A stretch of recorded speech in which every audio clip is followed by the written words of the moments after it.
work.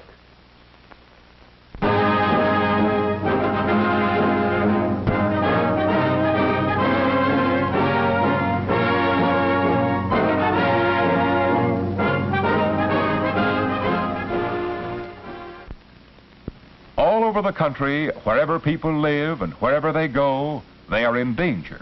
They and their property, too, are in danger of attack by two enemies that may strike without warning. One enemy is crime. The other is fire. Together, they destroy many lives and cost billions of dollars. For preventing and fighting fire and crime, we have special departments in every community. There are thousands of persons in fire and police work, and recruits are constantly being added to the ranks.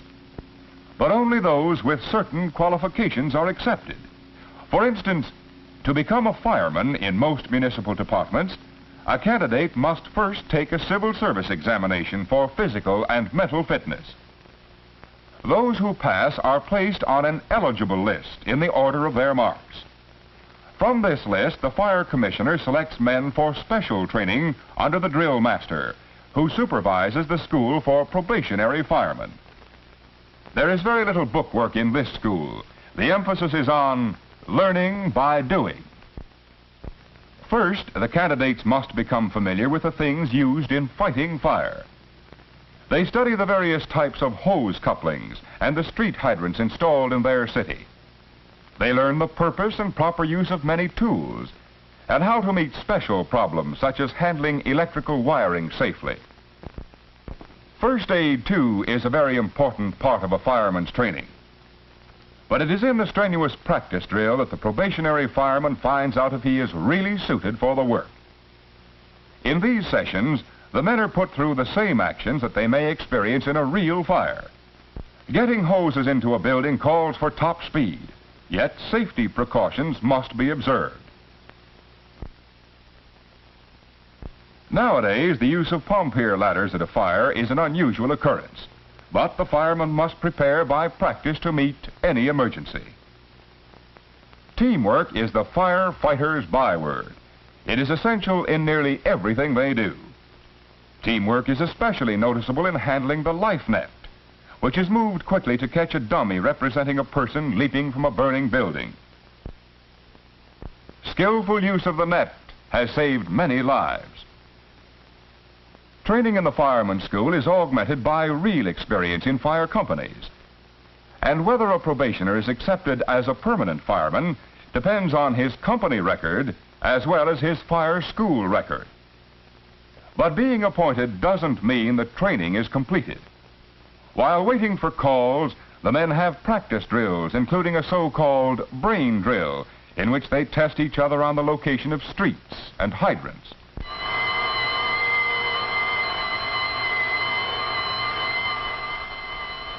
There is action, thrill, and adventure in fire service. But most of it is just plain physical hardship under dangerous conditions.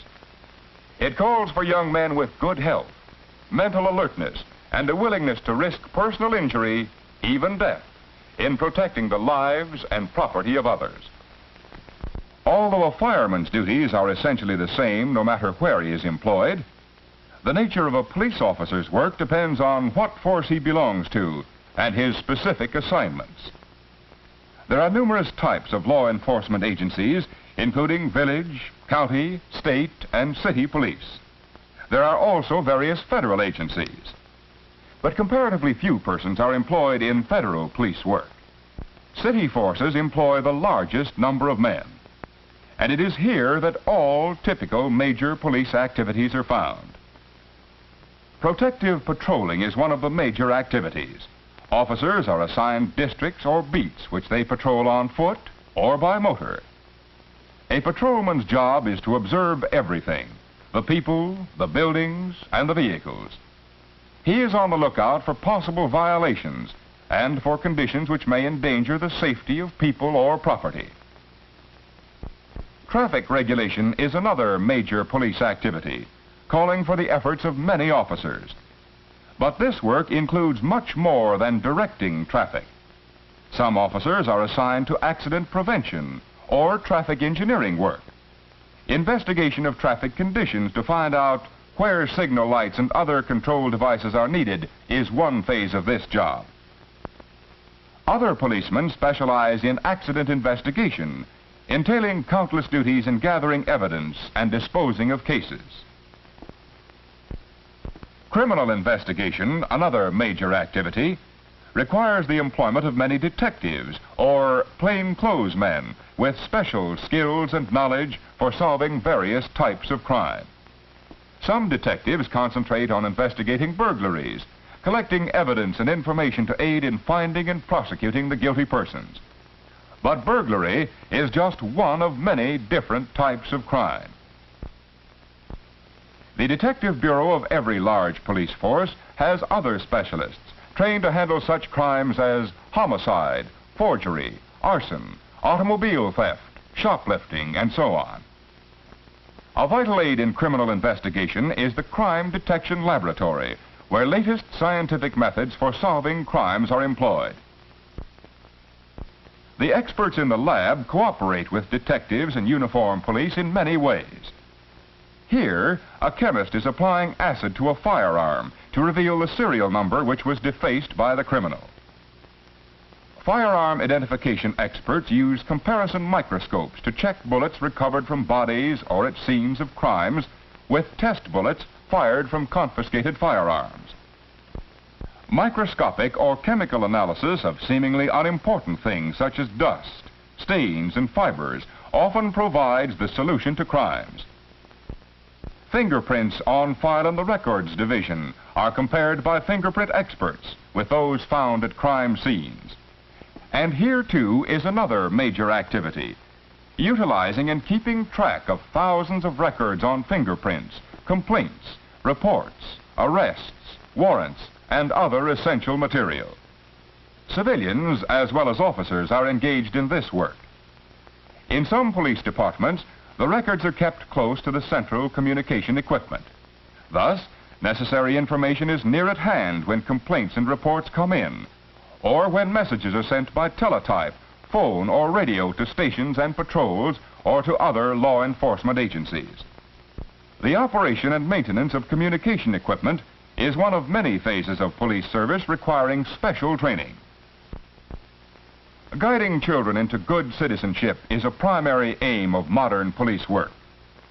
Crime prevention, which deals mainly with juvenile problems, calls for the assignment of police women as well as police men. It requires a thorough understanding of the laws affecting children and ways to cooperate with parents, schools, and social agencies. The physical and educational requirements for entering police work depend on the type of force, its location, and administration. Civil service entrance examinations are required by most city and state forces.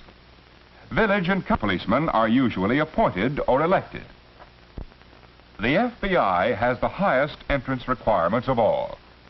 In order to qualify as a special agent, an applicant must be a graduate of a law school, an expert accountant, or have had a constructive type of law enforcement experience.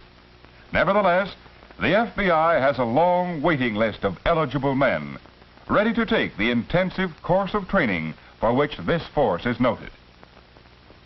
In other police forces, there is a great need for persons with training superior to that gained in most in-service police schools.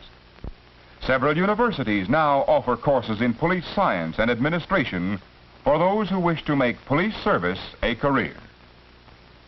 And certainly police work offers a splendid opportunity for a worthwhile career.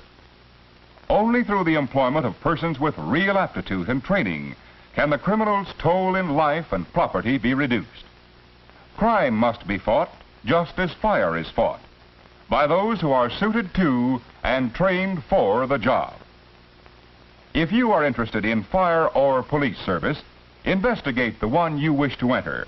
Find out what the requirements are and make plans to meet them. Devoting yourself to the public welfare by entering fire or police service would be an admirable choice as your life work.